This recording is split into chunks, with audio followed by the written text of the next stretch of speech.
소득은 분명 높은데 이상하게 내 통장은 왜 항상 비어 있을까요? 돈을 많이 벌수록 오히려 돈 걱정이 더 늘어나는 이 기묘한 상황. 오늘 이 역설의 진짜 원인이 뭔지, 그리고 어떻게 해결할 수 있는지 한번 제대로 파헤쳐 보겠습니다. 자, 연봉 1억 5천만 원. 어떠세요? 사실 많은 분들에게 이 숫자는 거의 경제적인 자유, 안정, 이런 걸 의미하는 꿈의 액수잖아요. 네, 어디까지나 이론상으로는요. 근데 현실은 왜 이렇게 다를까요? 이게 바로 오늘 우리가 풀어야 할 미스터리, 이른바 고소득 빈곤층의 문제입니다. 놀랍게도 정말 수많은 소위 성공했다는 전문가들이 바로 이 문제 때문에 골머리를 앓고 있거든요. 좋습니다. 그럼 지금부터 우리가 탐정이 됐다고 생각하고 이 미스터리를 한번 추적해보죠. 여러분도 모르는 사이에 여러분의 돈을 조용히 아주 교묘하게 훔쳐가고 있는 4가지 금융 함정. 그 범인들 지금부터 하나씩 찾아내 보겠습니다. 자, 첫 번째 범인입니다. 바로 고정비 괴물이라는 녀석이죠. 이게 뭐냐면 소득이 늘어난 걸 보고 신나서 주택대출, 자동차 할부금 같은 고정 지출을 막 늘렸다가 이게 나중엔 감당 못할 만큼 커져서 월급을 그냥 통째로 삼켜버리는 그런 함정이에요. 오늘 사례의 주인공 준혁 씨가 바로 이 괴물한테 제대로 발목을 잡혔습니다. 준혁 씨의 월급날 내역을 한번 보세요. 1,000만 원이 넘는 월급이 딱 들어오자마자 주택담보대출, 차량 할부금, 카드값, 순식간에 그냥 다 빠져나가 버립니다.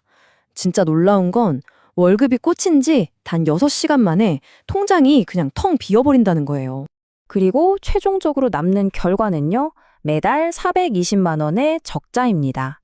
여러분, 이건 그냥 단순한 숫자가 아니에요. 한 달을 시작하기도 전에 이미 420만 원의 빚을 지고 스타트한다는 뜻이니까요. 이게 과연 준혁 씨만의 이야기일까요? 절대 그렇지 않습니다.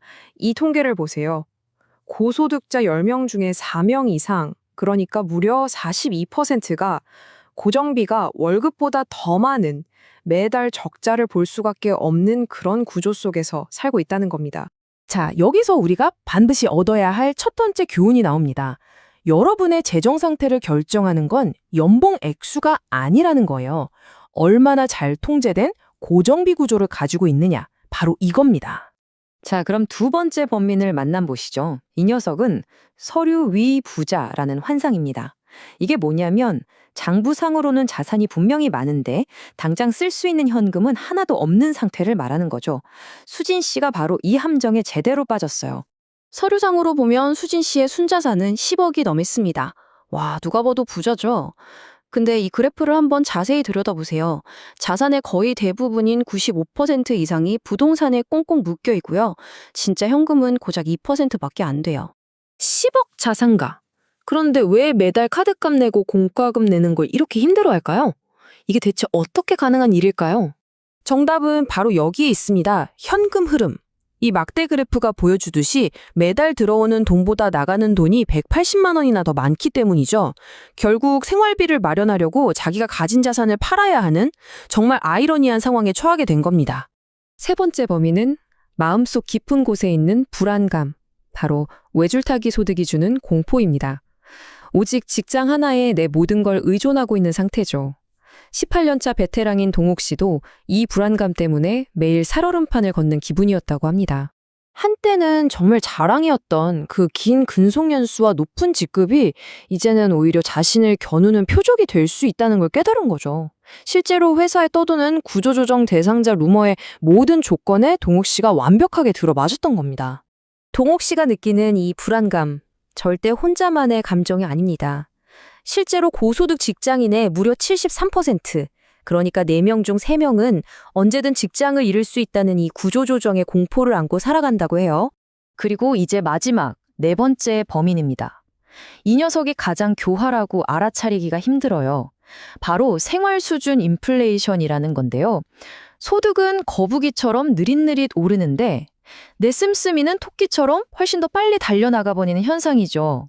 서연 씨의 경우가 이걸 아주 완벽하게 보여주는 예시입니다. 이 타임라인을 한번 보세요. 5년 만에 서연 씨의 연봉이 8천만 원에서 1억 2천만 원으로 50%나 뛰었어요. 엄청나죠. 하지만 정말 놀랍게도 재정 상태는 월 310만 원 저축에서 월 41만 원 적자로 완전히 180도 뒤바뀌어 버렸습니다. 이게 바로 그 무서운 생활 수준의 상향 평준화라는 함정입니다.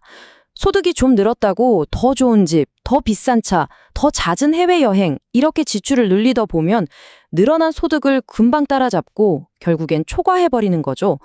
통계적으로 보면 지출은 소득보다 2.3배나 빠르게 증가한다고 합니다. 자, 이렇게 4가지 함정, 4명의 범인을 모두 확인했습니다. 이제부터가 진짜 중요합니다.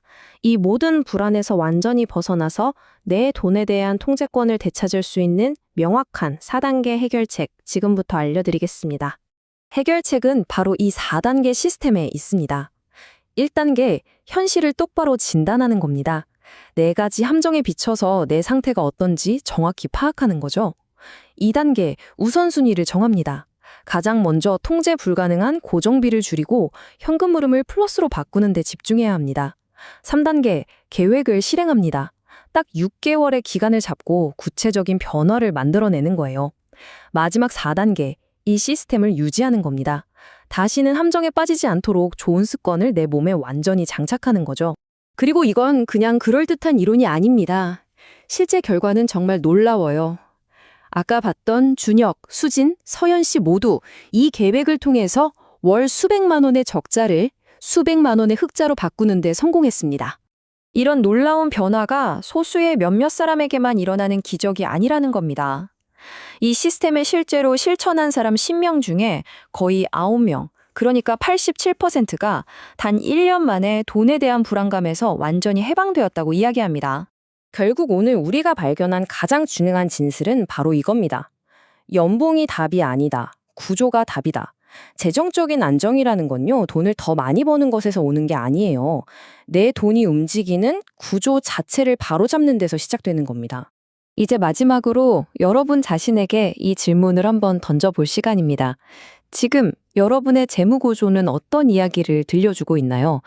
불안의 이야기인가요? 아니면 안정의 이야기인가요? 그 이야기의 결말은 바로 여러분의 손에 달려 있습니다.